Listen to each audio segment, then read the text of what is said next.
Vamos al Evangelio de Mateo, hermanos. Vamos a estar yendo al Sermón del Monte, ¿sí? Recuerda, el Sermón del Monte está en Mateo capítulo 5, 6 y 7. Vamos para allá, Mateo capítulo 7 especialmente. Versículos del 7 al 12. Voy a leerlo, siga con su mirada, por favor. Dice: pedid y se os dará, buscad y hallaréis, llamad y se os abrirá. Porque todo aquel que pide, recibe, y el que busca, halla, y al que llama, se le abrirá. ¿Qué hombre hay de vosotros que si su hijo le pide pan, le dará una piedra? ¿O si le pide un pescado, le dará una serpiente? Pues si vosotros, siendo malos, sabéis dar buenas dádivas a vuestros hijos, ¿cuánto más vuestro Padre que está en los cielos dará buenas cosas a los que se lo pidan? Así pues, todas las cosas que querráis que los hombres hagan con vosotros, así también haced vosotros con ellos, porque esto es la ley y los profetas, ¿sí? Me pareció importante, hermanos, que al cierre de este año, que generalmente vamos empezando a hacer recuento de cómo nos fue en el año, cómo estamos cerrando, cuántas cosas dejamos a medias, cuántas pudimos cumplir. Aprovechemos este pasaje del Sermón del Monte para enfatizar algunas verdades de la vida cristiana. Alguien dijo que la vida cristiana no es una banda transportadora, sino una carrera. Hay diferencia entre ambas cosas, ¿sabe? Una banda transportadora, me refiero a estas, como usted se ha subido a una escalera eléctrica, ¿sí? Usted solo se planta en el primer escalón y solito va subiendo sin esfuerzo, sin problemas, ¿no? Eso está muy cómodo. Bueno, en algunos lugares, generalmente en los aeropuertos, hay algo así como esos mecanismos, pero no son escaleras, sino solo son bandas transportadoras. Usted se sube y en vez de ir caminando, solito lo va desplazando esa banda transportadora. Está muy chévere, está muy tranquilo, ¿no? No se cansa uno. Alguien dijo, bueno, la vida cristiana, hermanos, no es una banda transportadora, es una carrera. En la Biblia está eso en varios lugares especificado, ¿no? Pablo nos habla que nosotros como atletas corramos la carrera, que de hecho compitamos por ganarnos el premio. El libro de Hebreos también dice, el capítulo 12, puestos los ojos en Cristo, el autor y consumador de la fe, ¿sí? Corramos con paciencia la carrera que tenemos por delante. Así es que la vida cristiana, repito, no es una banda transportadora, no es en automático que uno un día se va a dormir y amanece santificado, se va a dormir y amanece más obediente, se va a dormir y amanece más paciente, más sabio. No, todo eso lleva esfuerzo, eso lleva trabajo. Y me parece que es importante que hablemos de esto en Príncipe de Paz, una iglesia presbiteriana, por ende una iglesia reformada. Nosotros queremos enfatizar eso, en verdad, hermanos. Somos una iglesia reformada. ¿Qué significa eso? Bueno, que nos apegamos a aquel movimiento que en el siglo XVI le puso un alto a la tendencia de la iglesia romana, que hacía énfasis en que usted por sus obras se salvaba, que usted por su obediencia y sus limosnas y cosas como estas obtenía la salvación. Y bueno, el gran lema de aquel movimiento fue solo por gracia. Ojo, la reforma, el movimiento de reforma no inventó estas doctrinas. Estas doctrinas están aquí en la palabra de Dios. Efesios capítulo 2 dice que nosotros somos salvos por gracia por medio de la fe, no por obras, para que nadie se gloríe. Así es que no somos salvos por las obras. Y sin embargo, es importante decirlo, en una iglesia presbiteriana como lo es Príncipe de Paz, que aunque no somos salvos por las obras, no podemos dejar de enfatizar la importancia de nuestras obras. Y eso va a ser lo complicado, ¿sabe? Porque hay mucha gente que, entendiendo mal esto del solo por gracia, no por obras, se mantiene en una especie como de religión de gracia, religión de piedad, pero no se mueve hacia la obediencia. Y eso es peligroso, ¿sí? De hecho, pensando por eso a esta serie le hemos titulado Activos, ¿sí? ¿Qué es lo opuesto a estar activo? Pasivo, ¿no? Activo, pasivo. Pocas cosas ocurren en la pasividad. Incluso, aun cuando a veces nos recetan reposo, a algunos les han recetado reposo, después de cierto reposo viene otra vez la necesidad de ponerse activo, ¿no? Cuando el doctor, no sé, te diagnostica un problema muscular, un problema del hueso, dice, bueno, guarde reposo por ahora.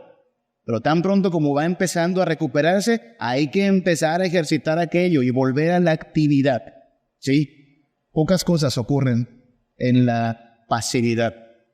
La vida cristiana es una vida activa. Nosotros aquí nos oponemos, bueno, su servidor ya sabe, y mis hermanos del consistorio han sido muy pacientes en apoyarme en esto, y en general la iglesia ha sido muy paciente también en apoyarnos en este pensamiento. Nos oponemos al activismo. Eso es un hecho. Hemos insistido en que la iglesia no tiene como meta el montaje de una serie de actividades como si esto fuera a darle vida a la iglesia. Entendemos que muchas iglesias pretenden que así es como se mantenga la vida espiritual. Nosotros diríamos, ya hemos intentado ese camino, ya se ha intentado ese camino por mucho tiempo y el resultado no hace la gran diferencia. Ahora, una cosa es entender que el activismo, entiéndase, una serie de programas y eventos en la iglesia no son la clave de la espiritualidad. Otra cosa es decir que nos quedemos pasivos. Nunca hemos dicho eso aquí tampoco. Nunca hemos dicho que quedándose pasivo de brazos cruzados vamos a crecer o a madurar. Todo lo contrario. Solo que este activismo del bueno, vaya, la actividad cristiana opera en todos los niveles. Carácter, conducta, forma en que hablamos, decisiones que tomamos, no precisamente aquí en el templo, sino en el día a día, en nuestra vida. Y esto entonces nos va a llevar a entender, o tratar de entender algunas cosas, a partir de preguntarnos asuntos como, bueno, ¿qué tan importantes son las obras? Vamos a cerrar así el 2023. Estos domingos, antes de que llegue Navidad, vamos a preguntarnos qué tan importantes son las obras, ¿sí? En la vida cristiana.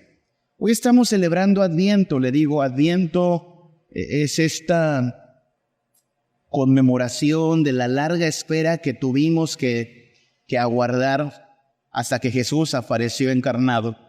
4 velas se colocan generalmente alrededor de la corona de Adviento y cada vela tiene un significado: esperanza, amor, gozo, paz. La primera vela es la esperanza. Y cuando nos preguntan, ¿los cristianos tienen esperanza? La respuesta es claro que tenemos esperanza. Los cristianos tenemos esperanza en Cristo. ¿Qué significa eso? Descansamos en Él, confiamos en Él, depositamos nuestras angustias en Él. Eso es el tener esperanza. Pero líbrenos Dios de lo mismo, de creer que como tenemos la esperanza puesta en Cristo, no necesitamos hacer nada. Fíjense cómo hay mucha gente que podría caer en este error. No voy a moverme hacia ninguna actividad, no voy a operar de ninguna forma. ¿Por qué? Porque tengo mi esperanza en el Señor. No sé si alcanzo a expresar entonces cuál podría ser la preocupación a la que me refiero. Que uno dice, yo tengo la esperanza en Cristo. Sí, pero esa esperanza se debe ver en una vida que activamente busca obediencia, sometimiento, rendición y santidad a Cristo.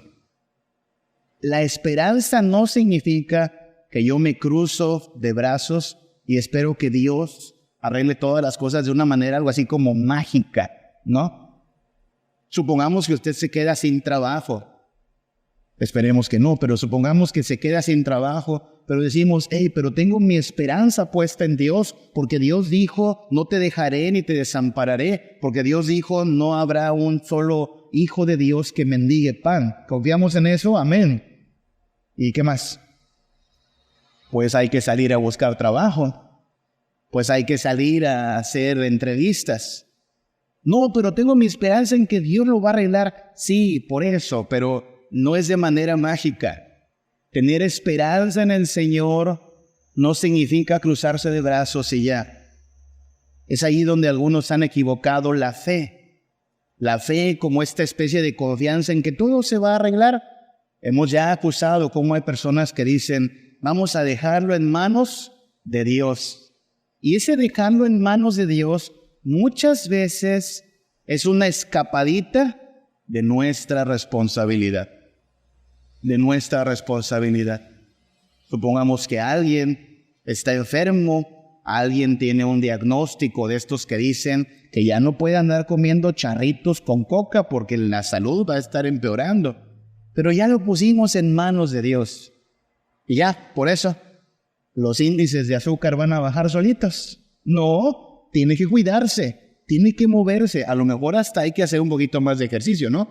Y es ahí donde entra este conflicto al cual me refiero, hermanos. La vida cristiana es una vida que nos llama a estar activos.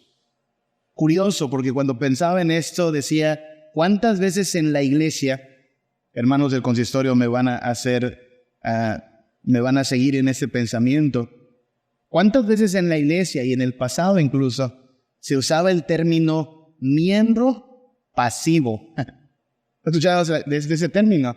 Miembro pasivo. Una época en el pasado en que la iglesia tenía su membresía, hablo de la iglesia en general, la iglesia presbiteriana en general, y decía, bueno, 180, 200 miembros, pero 100 son pasivos. Ah, miren, qué interesante. Miembros pasivos. ¿Y esos cuáles son? Por los que están en la lista, pero pues nomás brillan por su ausencia, ¿no? Los que están en la lista, pero pues en realidad no se toman en serio la vida cristiana. Alguien puede decir, está juzgando. No, no estamos juzgando. O sea, la evidencia es eso, es evidencia. Se nota quién está perseverando, se nota quién toma como prioridad los asuntos como las disciplinas espirituales y se nota quién va a decir que tiene fe, porque le aseguro esto. Todos los miembros pasivos a los cuales en su momento se les visitaba decían, no, pero no piense que me he olvidado de Dios, yo no me olvido de Dios. Bueno, eso es decirlo. Una cosa es decirlo, otra cosa es llevarlo a la práctica, ¿no? No, pero yo tengo mi fe puesta en Dios, No vaya a pensar que porque no estoy presente, no confío en Dios. Mi esperanza está en Cristo. Bueno, sería bueno que se notara. Y es allí donde estamos llamados a ser coherentes, hermanos. Es importante plantearnos cuán evidente es nuestro cristianismo por nuestras obras. Estoy consciente que si no hacemos estas precisiones, hermanos, podríamos ser malinterpretados. Estoy muy consciente de esto, que cuando uno empieza a hablar de obediencia, de sometimiento, de cumplir la ley de Dios, hay gente que podría decir, está hablando de un poco de manera legalista, está poniendo el énfasis en las obras. Por eso partí de afirmar, somos una iglesia reformada, una iglesia que se aferra a la salvación por gracia, por medio de la fe, pero que en este pasaje, Mateo capítulo 7, de hecho todo el Sermón del Monte, vemos que Jesús es insistente, hermanos, en llamarnos a una conducta santa, a una conducta diferente, a las obras. Llámenle esfuerzo, llámenle trabajo, llámenle portarse bien si quiere. De hecho es lo que vamos a hablar a la luz de Mateo capítulo 7. Note cómo estos primeros versículos, ni siquiera vamos a poder sumergirnos hoy en todo el pasaje. Vamos a empezar a mojar los pies apenas en el agüita. Después nos vamos sumergiendo. Pero nada más los primeros versículos 7 y 8 de Mateo 7. Note cómo Jesús pone el énfasis en las obras que hacemos. Note cómo Jesús traslada los asuntos a nuestra responsabilidad. Pedid y se os dará, buscad y hallaréis, llamad y se os abrirá. Ese es Jesús. La manera de enseñar de Jesús era bastante sencilla, ¿no? ¿Cómo vas a recibir? Pues pide. ¿Cómo vas a encontrar? Pues búscale. ¿Cómo se te va a abrir? Pues llama. ¿Quién tiene que hacerlo? Usted. Yo. Y si no lo hago, pues no se te da, no hallas, no se te abre. Oh, pero eso es como poner mucho énfasis en las obras, ¿no? Sí, pues así habló Jesús. A veces como que los teólogos quieren complicar lo que Jesús dejó muy fácil, ¿sabe? Pedid y se os dará, buscad, hallaréis, llamad, se os abrirá. Y lo enfatiza, versículo 8, todo aquel que pide, recibe, y el que busca, halla, y al que llama, se le abrirá. Jesús es enfático nuevamente. Está poniendo el asunto en términos de, mira, claro, Dios te quiere dar. Claro, Dios quiere que encuentres. Por supuesto, Dios quiere darte entrada a su reino. Pero tienes que pedirlo. Y tienes que buscarlo. Y tienes que llamar. Tienes que clamar a Él. Esto nos mete en aprietos si nosotros creemos que la soberanía de Dios anula nuestra obediencia, nuestro sometimiento. Quien piense que la vida cristiana es solo una banda transportadora, me subo y solita me va guiando, aquí va a encontrar con que Jesús le dice, no. Tienes que pedirlo, tienes que buscarlo, tienes que procurarlo. El capítulo 7, estamos en Mateo capítulo 7, note cómo incluso el versículo siguiente, versículo 12, tiene su Biblia, Mateo 7:12 dice, así pues, todas las cosas que queráis que los hombres hagan con vosotros, nota que Jesús está poniendo el énfasis en hacer, lo que tú quieras que las personas hagan contigo, así también vosotros haced con ellos.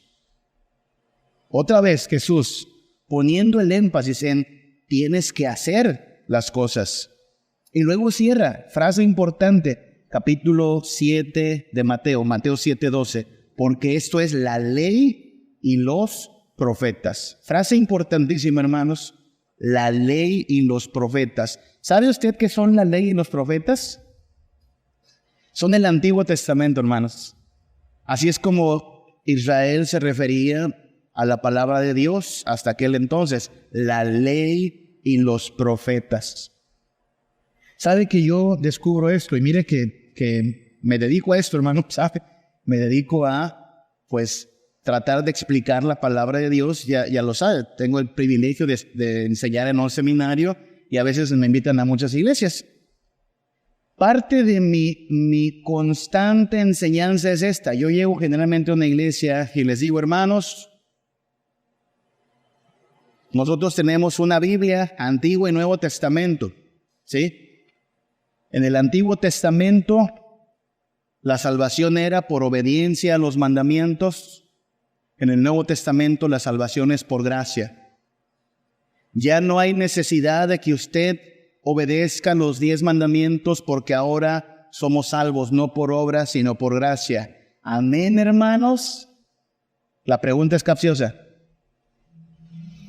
Y son muchos los hermanos que dicen, amén, pastor. No, eso está mal. Y yo espero que en Príncipe de Paz no creamos eso. Hermanos, en el Antiguo Testamento la salvación era por gracia. En el Nuevo Testamento la salvación es por gracia. Nunca la salvación fue por obedecer los mandamientos. Y, sorpréndase, la ley no ha sido abrogada. Aquí mismo en Mateo 7, Jesús ya dijo, no penséis que he venido a abrogar la ley. He venido a que se cumpla la ley. Usted y yo como cristianos estamos en el deber de obedecer la ley de Dios. De hecho, aquí en Mateo capítulo 7, repito, eso no está ahí proyectado, pero si usted tiene su Biblia, Mateo 7, versículo 12, Jesús está poniendo el énfasis en tu comportamiento, hermanito, hermanita. Todas las cosas que queráis que los hombres hagan, haced así vosotros. El énfasis de Jesús está en cómo tú te comportas, cómo tú te conduces. Y cierra, esto es la ley y los profetas. De manera que como cristianos, presbiterianos, herederos de Juan Calvino y Martín Lutero en su doctrina, tenemos que entender que Dios demanda obediencia de su pueblo. Si bien somos salvos por gracia, nadie se salva por sus obras. eso no nos libra de la responsabilidad de obedecer. Que si lo usamos como una frase común, es portarse bien. ¿Sí? Y uso esta frase muy a propósito, porque en el intento de muchas veces enfatizar la gracia, y la gracia es, por supuesto, sublime y divina, hay gente que está tan centrada en el asunto de la gracia que oscurece este deber de obedecer a Dios. Y he escuchado gente que dice eso, no, tú no eres salvo por portarte bien. Somos salvos por gracia. Sí, pero portarse bien es parte del ser cristianos. Y hay gente que incluso dice cosas como, pero portarse bien no es lo mismo que ser cristianos. Ok. Portarse bien no es lo mismo que ser cristianos. Eso tiene algo de verdad. Hay gente que tiene una conducta, digamos, decente. Hay gente que tiene una conducta, digamos, honrada. No llega tarde al trabajo, no checa la tarjeta tramposamente, no se anda embolsando lo que no es suyo, no hace tranzas, paga sus impuestos, no dice groserías, llegó virgen al matrimonio, no se droga, no anda de chismoso. Vaya, una persona que dices, se porta bien, pero no es cristiana. Sí, eso pasa. Ahora, eso no quiere decir que por portarse bien, que no es lo mismo que ser cristiano, a los cristianos no nos importe portarnos bien. Cuando una persona cuida su conducta sin ser cristiana, bueno, lo que decimos es tarde o temprano, se va a demostrar que del corazón no sale siempre cosas buenas. Pero el hecho de que haya personas que confían en su conducta como la base de, cierto mérito, no quiere decir que a nosotros los cristianos no nos importa nuestra conducta. Déjenme lo ponemos en algunas frases que puedan ayudar. Digamos esto. Portarse bien, hermanos, portarse bien no está mal si ocurre por la motivación correcta. Hay motivaciones correctas para portarnos bien y hay motivaciones incorrectas para portarnos bien.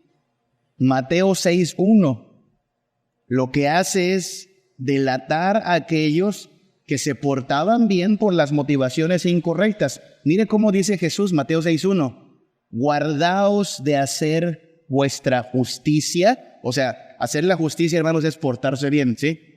Guardaos de hacer vuestra justicia delante de los hombres para ser vistos de ellos. De otra manera, no tendréis recompensa de vuestro Padre que está en los cielos. Ojo, vamos por partes. A lo que se refiere Jesús con hacer la justicia es portarse bien. No robes, no mates, no digas falso testimonio. Eso está en la ley. Jesús dice, cuídate de no andarte portando bien delante de los hombres. ¿Quiénes hacían eso? Los fariseos. Mírenme, estoy portándome bien. Tómenme en la foto. Estoy haciendo las cosas bien. Mírenme, estoy ayunando. Mírenme, estoy orando. Los fariseos se portaban bien, pero para ser vistos. Jesús no está diciendo no se porten bien. Jesús no está diciendo no cumplan la justicia. No, Jesús está diciendo no lo hagan para ser vistos. No lo hagas para presumirlo. Esa no es la motivación correcta. De hecho, Jesús está hablando de que hay recompensa. Cuando lo haces solo para ser visto, dice Jesús, no tendréis recompensa de vuestro Padre. Pero tal parece que por la forma en que Jesús lo está diciendo, hay una recompensa en portarse bien. Hay una recompensa para aquellos que se someten a la voluntad de Cristo.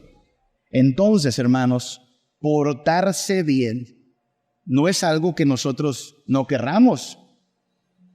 Vivir en santidad no es algo que nosotros no busquemos. Sí, hay gente que lo hace hipócritamente, pero no por eso nosotros vamos a portarnos mal.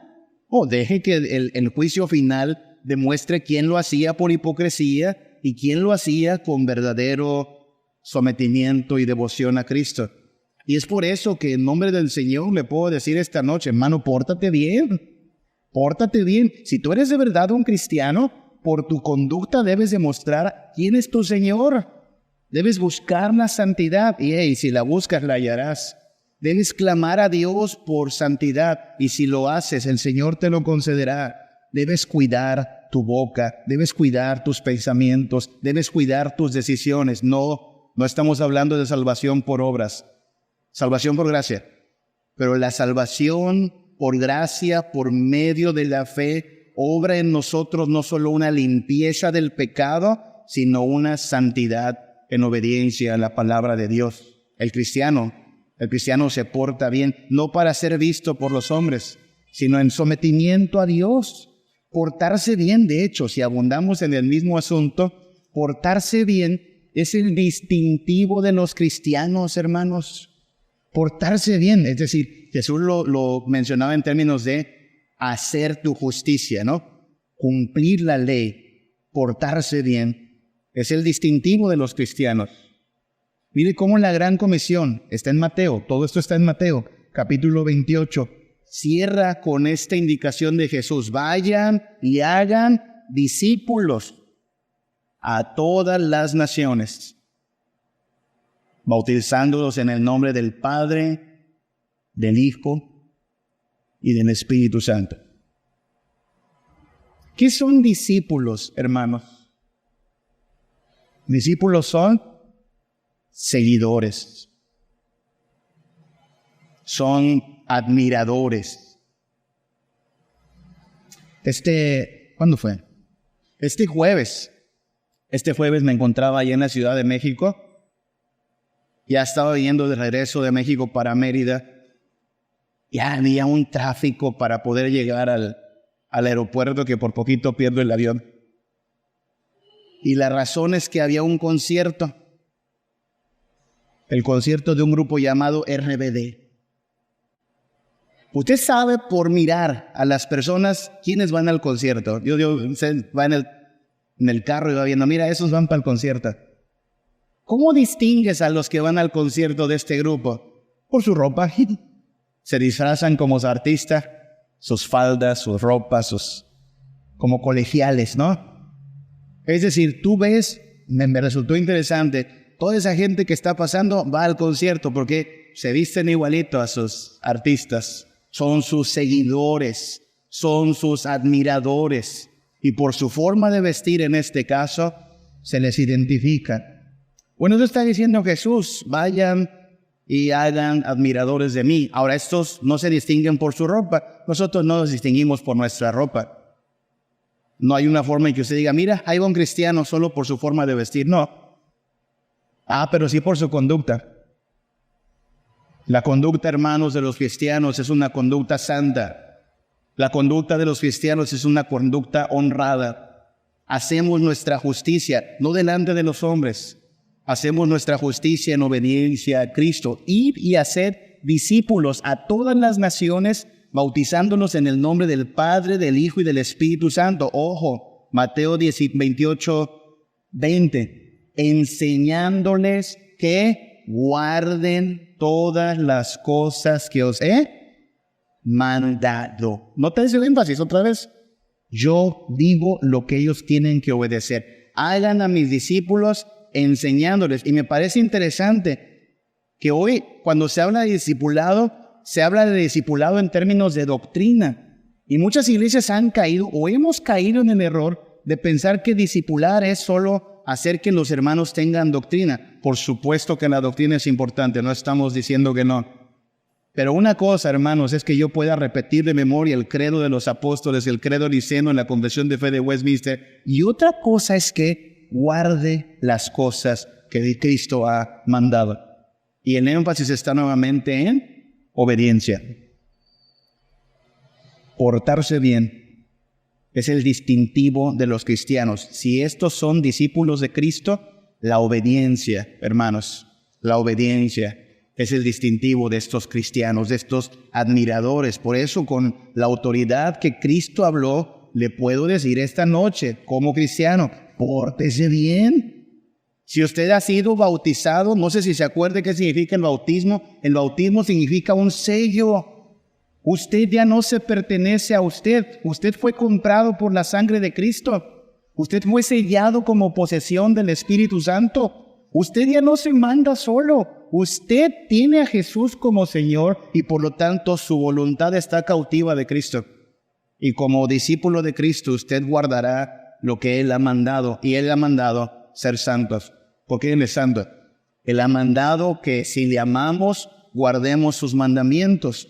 Seguimos siendo salvos por gracia. Pero esta gracia no solo nos lava del pecado, esta gracia nos cautiva como posesión de Cristo y nos transforma de unas criaturas rebeldes y obstinadas a unos corderitos mansos que se someten a su pastor. Así es que pórtese bien. Si aquí hay cristianos, la marca distintiva de los cristianos es su conducta. Ahora hay que aclarar, nadie tiene por sí solo un 10 en conducta. Aquí es donde viene la otra cara de este asunto. Claro, estamos en el intento de obedecer, todos aquí queremos obedecer. Nadie planeó, hermanos, yo espero.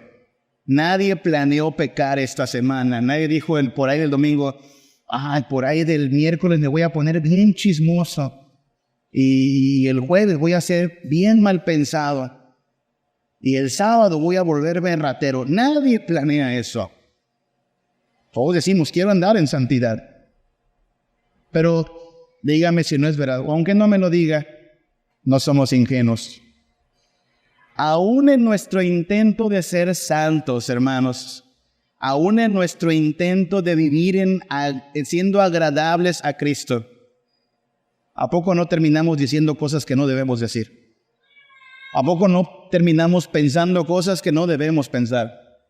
¿A poco no tomamos decisiones que no son nada sabias, sino bastante necias o tontas?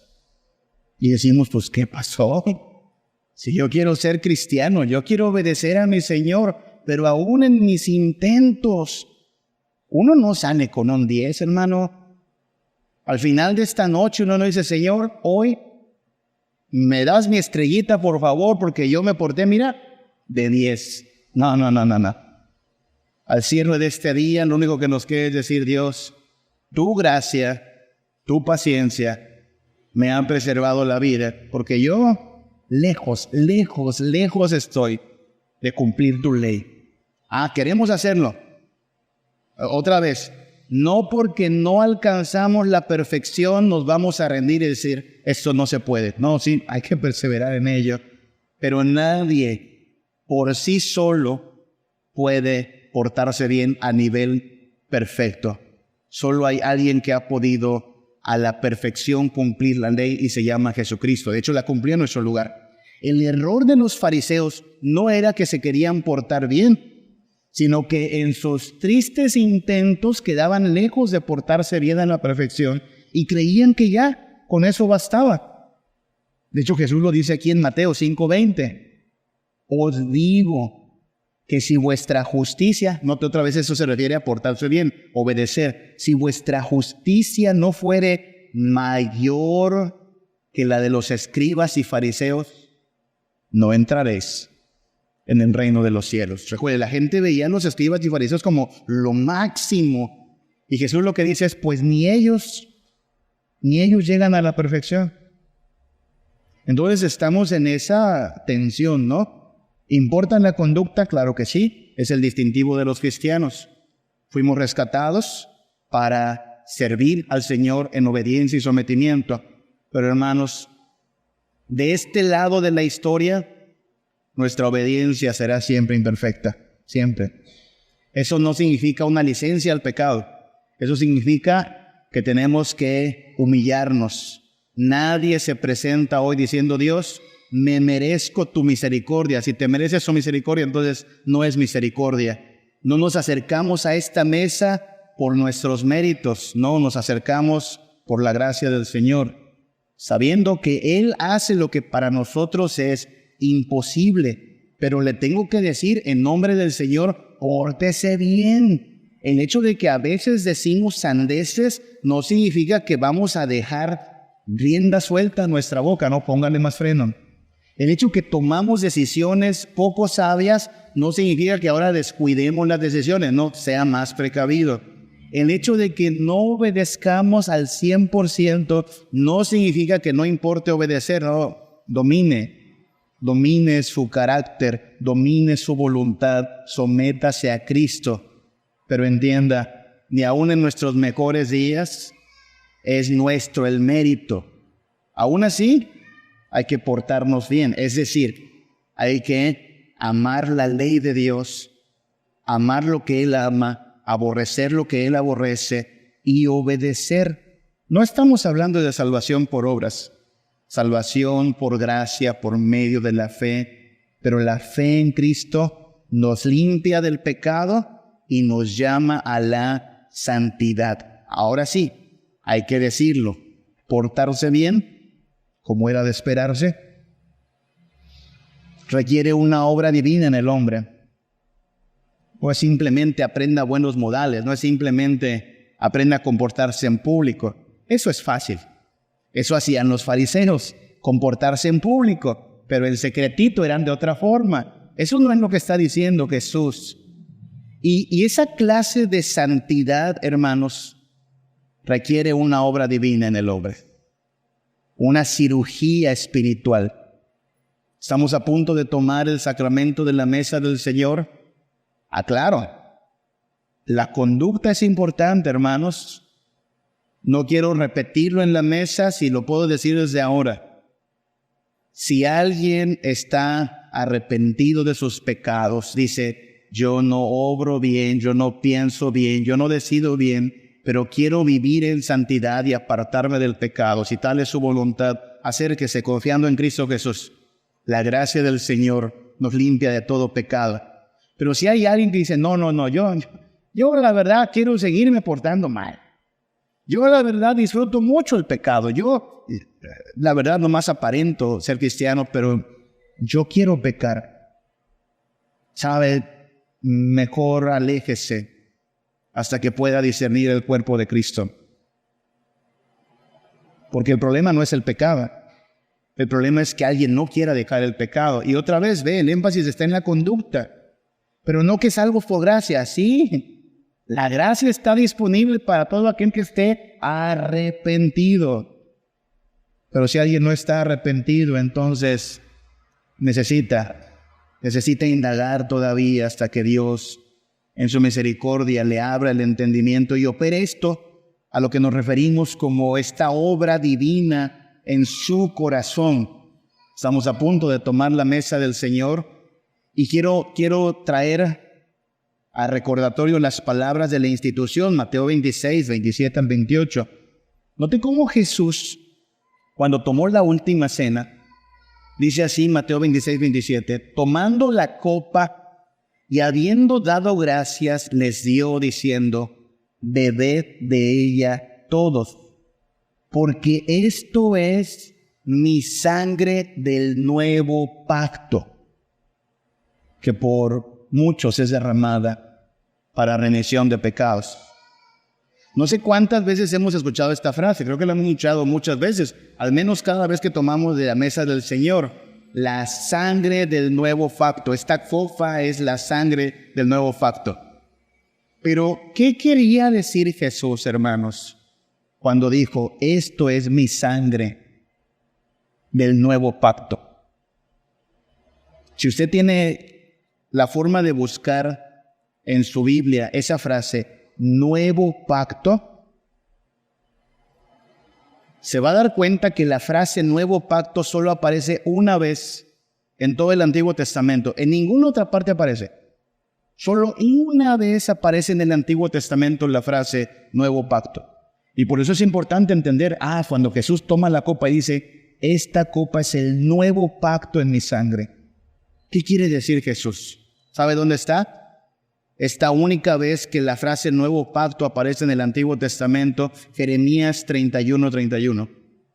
Jeremías 31:31 dice el Señor, vienen los días en los cuales haré nuevo pacto. Ahí está la frase. Nuevo pacto. Jeremías 31:31. Es fácil de memorizar esa cita, ¿no? He aquí vienen días, dice Jehová, en los cuales haré un nuevo pacto con la casa de Israel y con la casa de Judá. Y para nosotros es importante, si estamos hablando de portarnos bien, hoy, al momento de tomar la cena, hermanos, al momento de beber la copa y comer el pan, que usted vaya a casa con la encomienda, pórtate bien. Eso hacen los cristianos, son santos, se someten a Cristo con toda la mente, con todo el corazón, con toda la fuerza. Sí, tropiezan, fracasan, se levantan, se arrepienten y siguen luchando contra el pecado. Y esto es una batalla de todos los días, portarnos bien, no para que nos vean, sino en honor a aquel que murió por nosotros y nos compró con su sangre y nos cubrió de su gracia para que seamos una iglesia santa, un pueblo santo. Pero es importante entender que quien recibe la gloria y el mérito de esta santidad es Cristo. Jeremías 31, versículo 33. Mire cómo dice y explica el nuevo pacto. Y por eso es importante antes de tomar la Santa Cena hoy esto. ¿Qué dice Jeremías acerca del nuevo pacto? Ya dijo, versículo 31, que vendrá el nuevo pacto. Versículo 33. Este es el pacto que haré con la casa de Israel. Después de aquellos días, dice Jehová, daré mi ley. ¿Dónde, hermano mío? ¿Dónde está esa ley? En su mente. El cristiano, hermano, ha recibido una mente renovada. La ley de Dios está en su mente. Cuando usted hace algo contra la ley de Dios, esta ley de Dios en su mente le acusa. No hiciste bien, y le lleva a arrepentirse. De gracias a Dios por eso. Ese es el poder del Espíritu Santo. Daré mi ley en su mente. Y luego dice, ¿la escribiré dónde? Su corazón. Ya no en tablas de piedra, no, en tu corazón. Y yo seré a ellos por Dios, y ellos me serán por pueblo. Este es el milagro de esta cirugía espiritual que hace Dios en su pueblo, hermanos. Saca de nuestra mente toda la mentira, toda la vanidad, toda la basura, y su ley queda impresa en nosotros. Y nuestro corazón se vuelve el lugar donde su ley es escrita. Por eso el cristiano puede portarse bien. Porque el Espíritu Santo ha hecho este milagro de una mente renovada, una voluntad renovada. No solo nos lava del pecado, nos transforma. De manera que en verdad la ley de Dios se vuelve, como dice el salmista, más dulce que la miel, más valiosa que el oro. Y entonces, claro, el cristiano se quiere portar bien. Si ha sido comprado por el Todopoderoso, si la sangre pagó nuestro rescate, pero además su Espíritu Santo ha escrito su ley en nosotros, hermanos. El cristiano quiere vivir en santidad. Quiere amar lo que Dios ama y aborrecer lo que Dios aborrece. No hay conflicto aquí entre la gracia y la obediencia. El Dios que envió a su Hijo a morir en nuestro lugar es el Dios que opera en nosotros una nueva mente, una nueva voluntad, de manera que usted quiere vivir en santidad. Y al acercarnos hoy a la mesa, por supuesto, no lo hacemos por méritos, pero lo hacemos en el anhelo. Quiero ser santo. Ya no quiero pecar. Sí pecamos, pero este pecado no nos causa deleite, nos causa enojo, nos causa insatisfacción, nos causa incomodidad. Queremos ser limpiados, y la buena noticia es: el que pide recibirá, y el que busca hallará, y el que llama se le abrirá. Pero debes saber que hay que pedir lo que Dios está dispuesto a dar, y hay que buscar lo que Dios está dispuesto a otorgar. Todo aquel que pida lo que Dios ama, todo aquel que busca lo que Dios aprecia, lo encontrará. Depende que estemos buscando entonces, ¿verdad? Note entonces cómo el cristiano, hermanos, ama a Cristo, depende de Cristo, obedece a Cristo. Y siempre lo hace poniendo su mirada en Cristo. Si usted empieza a notar que sí, esa boca ya no dice tantas palabras ociosas, empieza a ser una boca santa, no vaya a pensar, mira, qué bueno soy para esto de la obediencia. Si usted empieza a notar, hermana, que de pronto ese carácter ya no es ese carácter feo, sino que usted está cambiando, o hermano, usted ya tiene ese carácter grulloncito, está cambiando, ya es alguien que actúa más honradamente, ya es alguien que actúa más sabiamente. No mire a usted mismo y diga, qué lindo soy, qué bonito soy. No. Mire a Cristo y dele gracias a Cristo. Él obra en nosotros el querer y el hacer. El mérito, la gloria, la alabanza es solo de Cristo. Él quitó el corazón de piedra, nos dio uno vivo, quitó la mente entenebrecida y por el nuevo pacto nos dio su ley en nuestro corazón. ¿Qué ama el cristiano? La ley de Dios. Quiere vivirla, quiere obedecerla. Todo aquel que busca, hallará. Todo aquel que llama, se le abrirá. Todo aquel que pide, recibirá. Pidamos santidad, busquemos santidad, atesoremos la santidad y el Señor bendecirá a este pueblo que quiere ser su pueblo santo.